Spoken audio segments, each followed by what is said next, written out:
Guys, nakarelate lang ako dun sa vlog ni Madam Esty. Alam nyo ba, ilang days din, kinuwento ko rito sa lola ko. Kasi ako nga, di ba, ako nga guys, di ba sabi ko sa inyo, yung CCTV namin dito naman sa may gilid lang. Tapos yung CCTV sa may harap meron doon. Kaya yun. Not totally talaga na meron akong CCTV. Ayun ang ano ko, disadvantage ko guys. So ganito guys, di ba alam nyo naman na hanggang madaling araw tayo dito. Naghuhugas ako ng pinggan nung time na yun. Isang araw lang yun guys. Ito na ang senaryo. Hindi ako nakatulog talaga guys. Ay syempre nandun ako sa dulo. Nakalak naman to, nakalak yung gate, nakalak yun. Ikaw, di ba pag bibili ka, magsasabi ka na pabili. Eh yung mama, wala namang bonnet or whatever. Pero ang inakagulat ko dun, 4 sila. Nakatambay yung taxi dito sa may gilid namin. Kaya sabi, dito pa naman kasi highway dito, no? Siyempre ako, bakit hindi ka nagpapabili? At ba't ang tagal-tagal mo nagmamasid-masid ka lang dito sa bahay? Ayun yung kaya napaka-delikado na talaga ng panahon ngayon guys. Na-vlog ko lang naman to dahil kay Ate ST. Meron din palang senaryo na gano'n sa kanya. Sa kanya naman, talagang parang ano na talaga kasi nakabonet, walang plate number. Eh yung sa akin naman taxi din, wala ding plate number. 'Di ba doon pa lang magkakaroon ka na ng ng agam-agam, 'di ba? Kaya 'di ba nakakaano rin, dapat maging alerto talaga tayo, yung instinct natin, lawakan natin, utak, lahat 'yan. Kapag kasama ganito kasi totoo lang delikado rin. Hindi naman delikado, basta dasal-dasal lang din talaga. Ang tagal niya dito sa harapan ng tindahan guys, lalaki. Yan dyan. Ang tagal niya dyan kasi tingin ng tingin dito sa bahay. Yan. Eh kasi nga hanggang madaling araw ako dito guys. Minsan wala na rin akong kasama.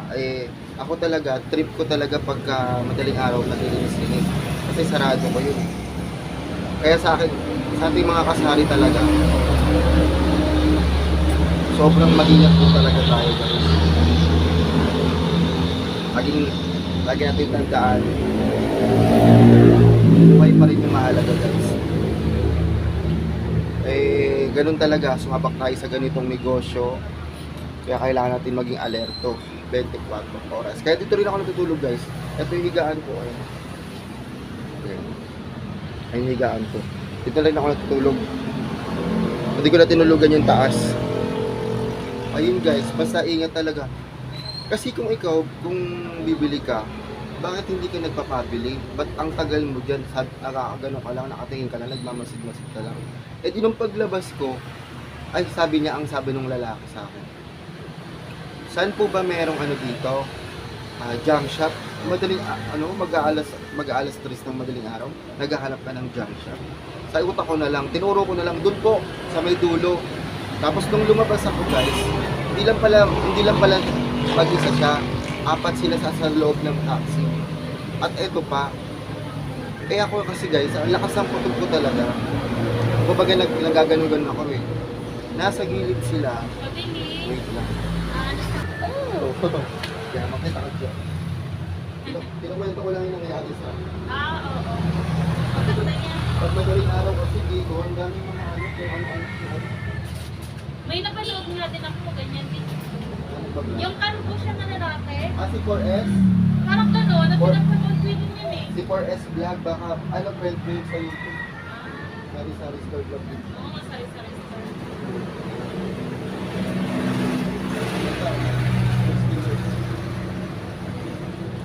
Abot ko na lang yung sa wala.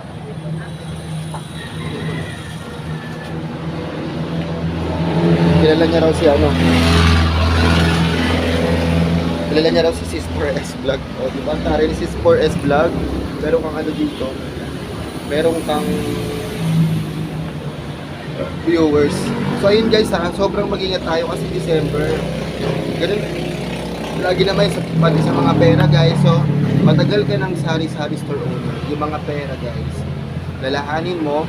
Kapag bibili ng maramihan guys, i-set aside mo muna yan. No? Isa-isa.